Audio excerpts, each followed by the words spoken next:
So what's up mga kagri? So ayun, ngayong gabi po nakaschedule tayo magsala ng ating mga fertile egg dito sa ating backyard farm. So ayun, meron po tayo ditong 29 pieces na fertile egg ng Rhode Island Red na bamboo line na show type. Then meron tayong 11 pieces na star egger. Then ayun, meron tayong 10 piraso ng Jack Russell line, cross po yan sa bamboo line. Then meron din tayong Mohawk line, ito po. Meron tayong Sham. So, Mohawk line cross sa bamboo line. Then, yung ating BA, Rhode Island, kasi wala pa tayong masyadong kolekta. Dahil nga naglugon sila. Then, ito po ay silky. Then, ito yung panabong na binibreed ko po dito.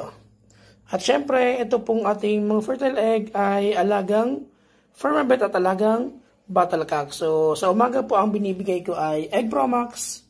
So, ng Firmabet at syempre, sa gabi o hapon naman po ay BMP 100. So, ito po ang produkto ng Firmabet at ito ang kauna-unahang produkto na may pinagsamang probiotics at prebiotics at ito po ay in liquid form kaya madaling gamitin at talagang nakakatulong sa ating mga manok lalong-lalo po sa mga breeders.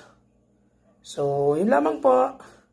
Gumamit tayo ng Firmabet, ang angat, lang tapat.